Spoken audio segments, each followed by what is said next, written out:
Oi, pessoal! Nesta aula 33 do nosso curso de Introdução à Teoria do Nó Temporal, vamos voltar a três fenômenos que a mecânica quântica tradicional costuma tratar como estranhos e juntá-los em uma única leitura. São eles o emaranhamento, a interferência e a coerência. A seção 6.3 do livro, que fundamenta esta aula, mostra que, para a teoria do nó temporal, esses efeitos não são paradoxos da observação, mas consequências naturais da forma como a rede temporal se organiza. O ponto de partida é simples e radical ao mesmo tempo. Tudo o que chamamos de emaranhamento e interferência nasce da coerência funcional entre modos espectrais de nós temporalmente emaranhados. Em vez de imaginar partículas viajando misteriosamente pelo espaço ou comunicando-se mais rápido que a luz, a TNT pergunta como os nós da rede estão conectados, como acumulam fase e como essas conexões são projetadas na realidade observável. E isso faz toda a diferença, como já vimos. Comecemos pelo emaranhamento. Na formulação tradicional, dois sistemas estão emaranhados quando suas propriedades aparecem correlacionadas de maneira tão forte que não podem ser descritas como dois objetos independentes. Na TNT, essa situação corresponde ao caso em que dois nós da rede temporal compartilham uma conexão funcional direta, de alta coerência. Cada nó tem o seu estado funcional interno, que podemos imaginar como um relógio que registra a passagem do tempo fundamental por meio de uma fase interna. Se esses relógios fossem independentes, suas fases poderiam se afastar uma da outra livremente. Mas, quando existe uma conexão funcional forte entre eles, a diferença de fase torna-se rigidamente mantida. A rede força os dois relógios a permanecerem sincronizados de forma não trivial. Em termos funcionais, os estados desses nós deixam de ser independentes. Em vez de dois estados separados, passamos a ter um estado coletivo, que só faz sentido como um todo. Quando esse par de nós é projetado na espacialidade tridimensional, não vemos relógios internos. Vemos dois sistemas físicos aparentemente separados no espaço. Por exemplo, duas partículas, dois fótons, dois átomos, dois qubits. Mas a projeção não apaga a dependência funcional. O estado que aparece é ainda um único estado coletivo. As propriedades de um não são definidas isoladamente. Elas fazem parte de uma relação funcional coerente com o outro. Se perturbamos um dos nós da rede, por exemplo, fazendo uma medição que força uma reorganização da sua fase interna, a coerência funcional exige que o outro nó se ajuste de maneira compatível, independentemente da distância espacial entre eles na projeção. O resultado, para o observador, é uma correlação instantânea entre resultados de medidas realizadas em locais afastados, como se houvesse uma ação à distância.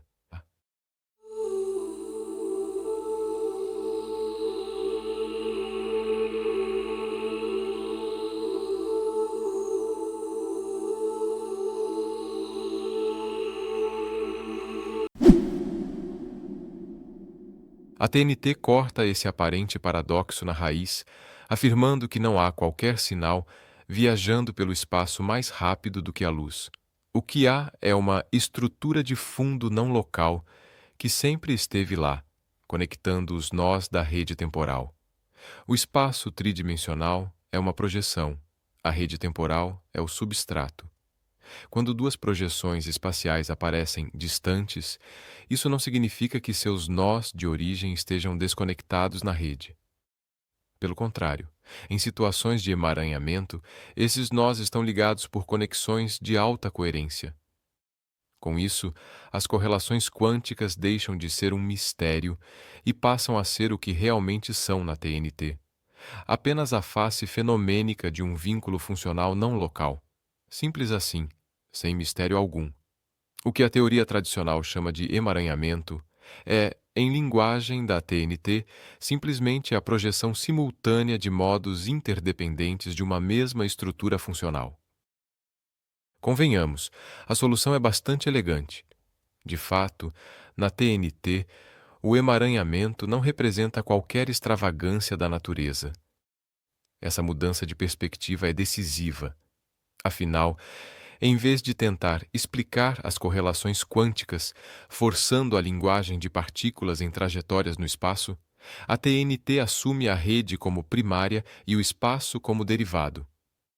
Com isso, a pergunta deixa de ser como uma influência atravessa o espaço tão rápido e passa a ser como a topologia de coerência da rede está configurada entre esses nós. Uma vez que aceitamos a rede temporal como substrato, o emaranhamento deixa de ser um problema conceitual e se torna um caso particular. Ou seja, o emaranhamento resulta de conexões de alta coerência mantendo estados coletivos. Dito isso, vamos aplicar essa mesma lógica ao fenômeno da interferência e à própria noção de coerência funcional, mostrando como padrões de franjas, desaparecimento de interferência e colapso de padrões aparecem na TNT como simples reorganizações da coerência projetável na rede temporal. Em termos teóricos, o salto é profundo. Ao tratar emaranhamento, interferência e coerência como expressões diretas da topologia de uma rede temporal não local, a TNT desloca o mistério quântico do plano das metáforas para o plano da estrutura ontológica. Não é mais necessário imaginar partículas que misteriosamente sabem umas das outras à distância, nem campos de probabilidade flutuando em um espaço abstrato. O que existe em nível fundamental é uma arquitetura de coerência entre nós temporais, cuja projeção gera, ao mesmo tempo, o espaço, o tempo e as correlações quânticas. A mensagem é forte e direta, mas simples. Se tomarmos a rede temporal como o irredutível substrato fundamental, a não localidade deixa de ser um escândalo e passa a ser uma propriedade geométrica da própria realidade. O emaranhamento, longe de ser um acidente exótico, torna-se, portanto, a regra estrutural, e o mundo clássico que percebemos deixa de ser o pano de fundo definitivo, tornando-se o que ele é, apenas o regime de coerência temporal da rede não local, em que essas conexões profundas se tornam redundantes, estáveis e, portanto, quase invisíveis.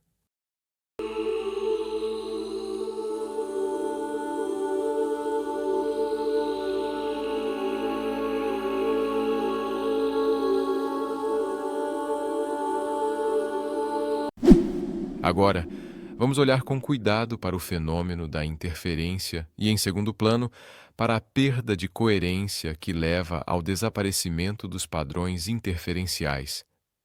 A chave da TNT é sempre a mesma. Em vez de falarmos em trajetórias alternativas de partículas no espaço, falamos em modos funcionais da rede temporal e em como eles se combinam.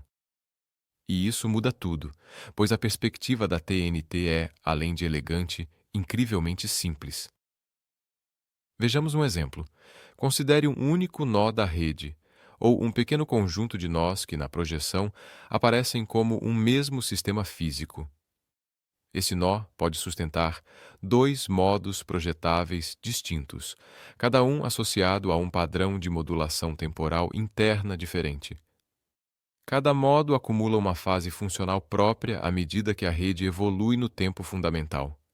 Enquanto os dois modos permanecem coerentes entre si e ambos continuam acima do limiar de projetabilidade, a rede consegue projetá-los em conjunto.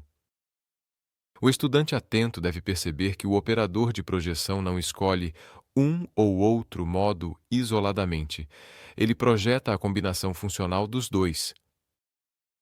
Se você compreendeu isso, então deve entender com clareza a solução que a TNT dá ao problema da dupla fenda. O que vemos na espacialidade tridimensional, como franjas brilhantes e escuras, regiões de reforço e de cancelamento, é justamente a imagem estável do batimento entre essas fases funcionais internas dos nós, O padrão de interferência é, portanto, uma fotografia da interferência que ocorre na rede temporal, não o desenho de caminhos geométricos no espaço clássico. Tecnicamente, podemos dizer que a diferença de fase funcional entre os dois modos é o parâmetro que controla a visibilidade e a forma do padrão interferencial. Quando essa diferença é próxima de um múltiplo inteiro de uma volta completa, as modulações se reforçam mutuamente. A projeção concentra intensidade em certas regiões, sinalizando coerência máxima. E quando a diferença de fase se aproxima de meia volta, as modulações se cancelam. A projeção quase se apaga em outras regiões, sinalizando cancelamento funcional. Agora considere que entre esses extremos surgem interferências parciais que geram o desenho típico das franjas. Perceba que a TNT, ao descrever esse processo, não precisa supor que uma partícula passa pelas duas fendas ao mesmo tempo. O que passa pelas duas fendas, por assim dizer, é a estrutura de coerência da rede, dois modos funcionais compatíveis, modulando-se de forma distinta e reencontrando-se na região de projeção. Da perspectiva da TNT, não há qualquer paradoxo. No seu formalismo, a explicação é simples e direta. Não exige assombrações. Por fim, para elucidar o clássico problema da dupla fenda no formalismo da TNT, é decisivo compreender que a coerência funcional é a condição que permite que esse batimento se mantenha. No formalismo da TNT, como aprendemos nas aulas anteriores, isso significa duas exigências ao mesmo tempo: invariância das conexões internas da rede sobre os modos relevantes. As conexões devolvem o modo a si mesmo, sem distorção, e intensidade de ligação acima de um certo limiar mínimo. Enquanto essas duas condições são satisfeitas, os modos conseguem manter uma fase relativa bem definida, e o padrão de interferência permanece estável e observável. Podemos traduzir isso assim: a rede consegue manter, ao mesmo tempo, a compatibilidade funcional de mais de um modo projetável na mesma região. Essa compatibilidade é o que a física tradicional chama de coerência quântica.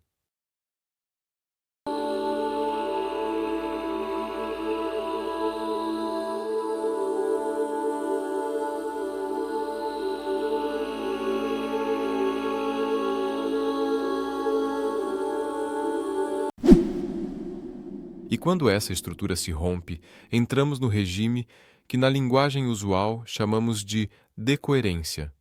Afinal, interações com o ambiente, flutuações espectrais adicionais ou reorganizações topológicas fazem com que as conexões relevantes deixem de devolver os modos a si mesmos de forma limpa, e a força de ligação cai abaixo do limiar necessário para manter a fase relativa bem definida. Na linguagem da TNT, a rede deixa de conseguir sustentar simultaneamente os dois modos como projetáveis e coerentes entre si. O resultado é que o batimento funcional se desorganiza, a diferença de fase deixa de ser um parâmetro bem definido e o padrão de reforço e cancelamento perde nitidez até desaparecer. Na projeção, enxergamos isso como desaparecimento das franjas de interferência. Perceba aqui o fascinante deslocamento conceitual. O chamado colapso do padrão interferencial não precisa ser visto como um ato misterioso provocado pelo observador, nem como um salto inexplicável na função de onda. Neste ponto de nosso curso, isto já deve estar claro para você.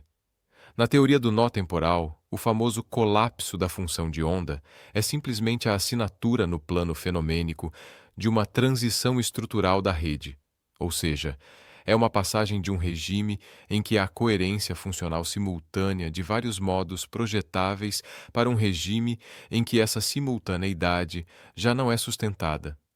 Simples assim. O sistema não deixa de ser quântico. Ele simplesmente muda de regime funcional dentro da própria rede temporal, e a descrição válida também muda. Assim, enquanto a rede sustenta múltiplos modos coerentes, a linguagem da superposição e da interferência é adequada. Mas quando a rede força a seleção de um único padrão estável, passamos a ver um resultado clássico, sem franjas. Isso mostra como a TNT une com harmonia os chamados fenômenos clássicos e quânticos. Por fim, podemos concluir que, sob a visão da TNT, os fenômenos da interferência, da decoerência e do colapso da função de onda deixam de ser peças desconexas de um quebra-cabeça interpretativo e se tornam aspectos diferentes de um único princípio. A realidade observável é sempre a expressão daquilo que a rede temporal consegue manter em coerência projetável. E como ficou claro em nosso exemplo, quando essa coerência envolve múltiplos modos compatíveis, vemos padrões de interferência. E quando a coerência se concentra em um único modo estável, vemos resultados pontuais e trajetórias regulares. A teoria do nó temporal não adiciona mistério algum à mecânica quântica. A TNT simplesmente mostra que os próprios mistérios eram sintomas de uma ontologia incompleta, que ignorava a estrutura não local da rede, onde de fato toda a dinâmica acontece. Como último comentário, eu diria que, do ponto de vista técnico, eu acredito que a teoria do nó temporal representa uma contribuição relevante porque não se limita a reinterpretar a mecânica quântica em linguagem filosófica.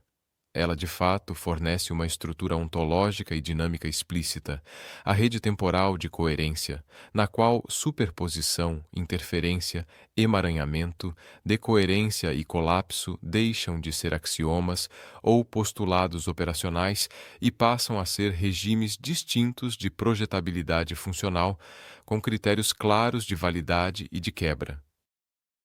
Em outras palavras, a teoria do nó temporal não apenas descreve o que observamos, mas explica por que e até quando a descrição quântica linear e unitária funciona, conectando o regime quântico e o regime clássico sob um mesmo arcabouço coerente. E falaremos especificamente sobre isso em nossas aulas finais. Por fim, se essa forma mais estrutural de compreender a física faz sentido para você e desperta o desejo de aprofundar o estudo, eu o convido a se inscrever no canal, acompanhar as próximas aulas e seguir explorando conosco as implicações dessa teoria para o entendimento do tempo e da realidade. Muito obrigado pela atenção e bons estudos. Nos vemos na próxima aula.